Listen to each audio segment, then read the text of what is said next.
শান্তিপূর্ণভাবে খুব আনন্দের সঙ্গে ভোট চলছে। সমস্ত ভোটাররা, লয়াররা আসছে। সকাল 9টা থেকে ভোট শুরু হয়েছে। প্রথম দিকে একটু কম ছিল, তারপর বেলা 10টার পর থেকে ভোটারের সংখ্যা বাড়ছে এবং সবাই বেশ আনন্দের সঙ্গে এসে ভোট দিয়ে যাচ্ছে।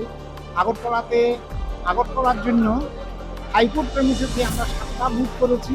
7টা বুথে একসঙ্গে ভোট করছে। আর এর বাইরে 8টা সেন্টার হয়েছে বিশালগড়, সোনামুড়া, উদয়পুর, বিলোনিয়া, আর এদিকে খোয়াই, কমলপুর, কৈলাসহর, ধর্মনগর। এই 8টা সেন্টারে একসঙ্গেই ভোট শুরু হয়েছে সব জায়গায়। আমাদের রিটার্নিং অফিসার, পুলিং অফিসার এবং প্রত্যেক কেন্দ্রে আমাদের অবজারভার আছে। অবজারভার সেন্টারই দেওয়া হয়েছে, তাদের সবাইকে ট্রেনিং দেওয়া হয়েছে।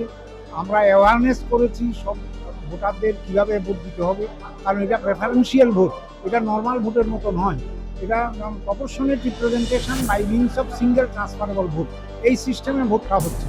তো সুতরাং প্রত্যেকটা ভোটারকে তাদের চয়েস অনুযায়ী ভোট দিতে হবে এবং 11টা ভোট দিতে পারবে এক একজন ভোটার, কারণ 11 জন ক্যান্ডিডেটকে সিলেক্ট করতে হবে 14 জনের মধ্যে।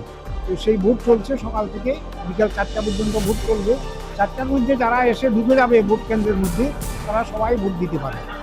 আর ভোট শেষ হলে পরে আমাদের ইনস্ট্রাকশন অনুযায়ী যারা রিটার্নিং অফিসার, পোলিং অফিসার এবং যদি কেউ কোনো ক্যান্ডিডেট থাকে তাদের সামনে সব ভোট পুলিশ সিল করে সেটা আমাদের হাইকোর্ট থেকে একটা আমাদের দেওয়া হয়েছে স্ট্রং রুম, ওই স্ট্রং রুমে সেগুলি রাখা হবে। 20 তারিখে আমাদের high power committee appointed by the Supreme Court, ওনারা আসবেন এবং বাইরের স্টেট থেকে 2 জন কাউন্টিং এক্সপার্ট আসবেন।